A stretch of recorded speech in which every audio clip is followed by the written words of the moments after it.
when I looked at the title, it said lungs and large intestine. And to my knowledge, I have never talked about the lungs. No, I don't think you have. I never talked about them.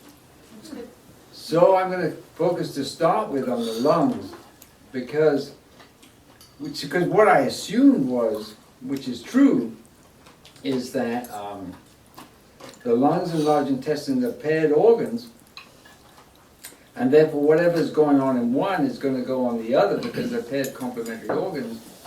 But I never talked about the symptomology of lung conditions. I just focused on the intestines.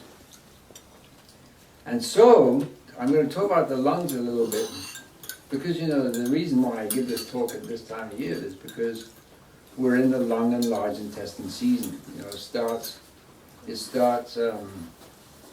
September the 21st, there or thereabouts, and it goes until January the 21st, or there or thereabouts. In other words, from the equinox to around about the winter solstice, December the 21st, rather. So the thing is, what that means is the fact that this is the seasonal time of year for the five transformation theory metal energy to be the most active of the five chis, the five stages of change, is that atmospherically, it means in this particular part of the world, or the northern hemisphere, the temperate climate, that this, as it puts in the Yellow Empress Classic of Internal Medicine, that the spirit of fall creates the metal state of transformation, and this manifests as such and such and so and so. And in the case of the metal, it manifests as the lungs and large intestine, where the lungs are the more more yang organ, and the large intestine is the more yin. In terms of the macrobiotic understanding of yin and yang. So,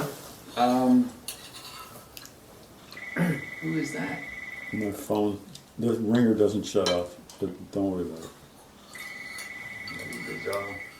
Anyway, so the thing is that, so what that means is the chi that's active this time of year, and of course all the chis are active, but it's the metal chi is the leading edge, so to speak.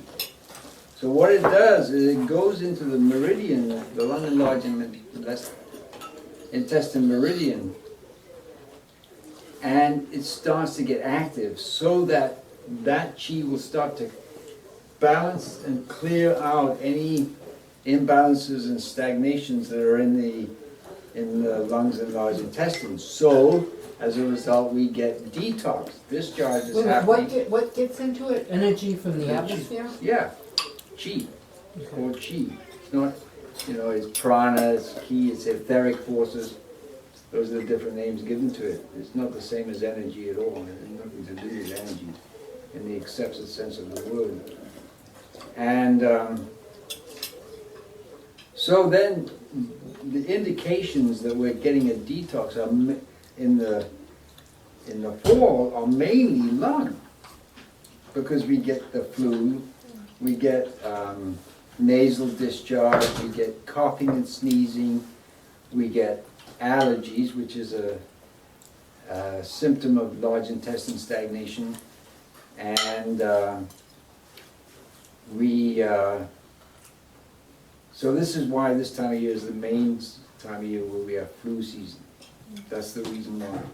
Flu is not what these people think it is, caused by a virus. It's not caused by a virus. The virus is just there it's just along for the ride, basically, if it's there at all. I mean, it doesn't necessarily follow that just because you have the flu, you have the virus. It doesn't follow at all. So, of course, we don't recommend taking the flu vaccine. I keep getting because my mother and father-in-law, they belong to the Government Employee Health Administration, otherwise known as GHA, and we had to take over the entire life in terms of all this stuff. So I get emails from Jihad, and the last one I got was yesterday, it's time for you to get your flu shot. Oh, no. What did you say? That is deleted. Deleted. So I've been taking the flu shot of my life. So that's so you get, you know, sputum, mucus, nasal discharge, whatnot. So in terms of lung conditions, I looked it up. You know, I've got these computers are so amazing. They really are. The internet is just awesome. It really is. You can pretty much find out anything you want to find out at any time you want to find it out. You know, it's just Amazing. Is right Missy there. just showed? Sometimes it's true.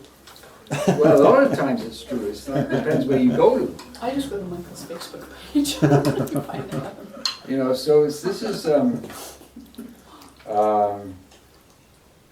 let's see, where did I put this? Because I think I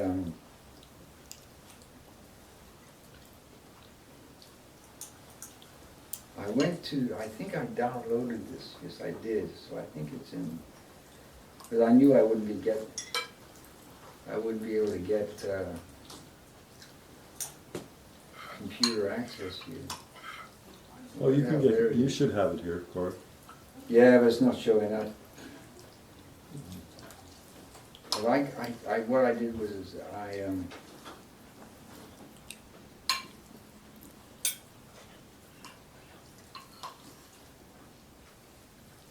what the heck? File, go to file, that would help me out. Key on. Anyway, so what I did was I went to one of the sites, the CDC, the Center for Disease Control, and I looked it up, and I think I did put it in there.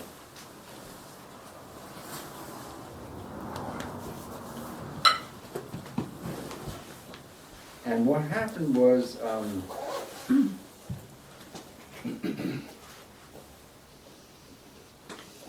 prevalence of lung conditions.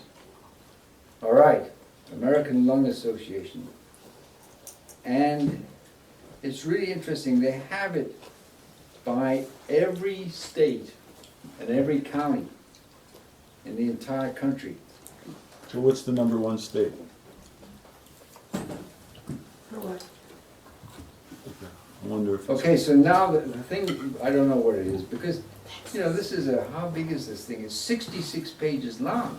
and they don't have it any way you can find, just. No, it's all like listed down there. There's no like one, what they do, they start off with the states and they put them in alphabetical order. Oh. So you have to check through each one. And the ones they have here are lung cancer. These are the main, what they consider to be the main lung conditions in the country. And pediatric asthma and adult asthma, both of those actually are not lung conditions. They are not. Asthma is a kidney condition, right? So the thing is, it's very interesting that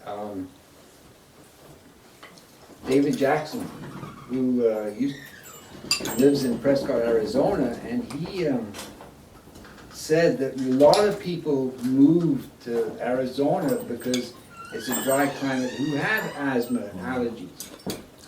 But asthma particularly, since we're talking about that, and what they find happening is that, yeah, the asthma does clear up when they move to the dry climate, but they don't stop drinking too much liquid, and it comes right back. Yeah. So if you just stop drinking liquid, excessive amounts of liquid, asthma will disappear. Wow, as simple as that. And asthma is a big thing with kids today, childhood. Yeah, Pediatric, yeah. pediatric asthma. I I mean, didn't it's- even know they existed. At the school that I work at, just about every classroom has a kid with asthma. Yeah, and of course it's very prevalent in athletes. Oh, and athletes too, yeah, because they're forever always, they're drinking. always drinking all the time, you know? And compounding it with animal products and sugar.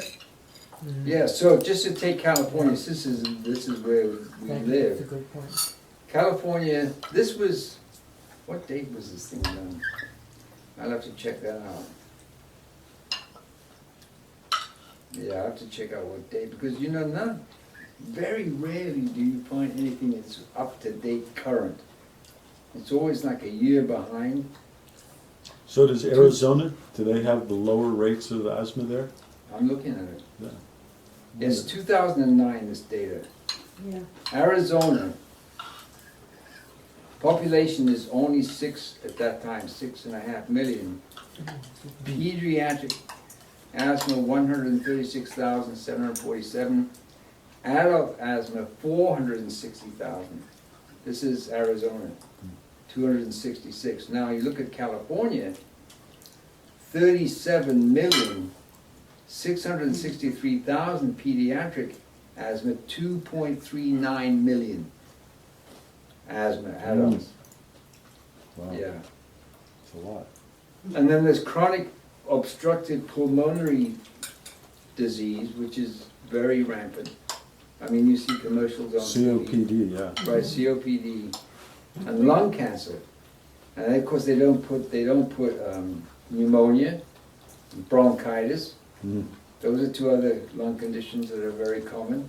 What about pleurisy? Huh? Pleurisy? No, that's not a common condition. Oh.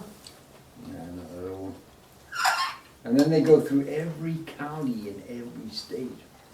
Wow. It's like these people, it's all They they have got nothing time else to do. is just- Gather it's numbers. just- it's They just- get a lot of donations.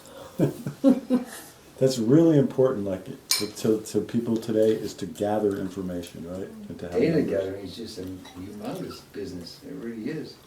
Anyway, so the thing is that, so it's really, they didn't do a lot of stuff on the things that really matter.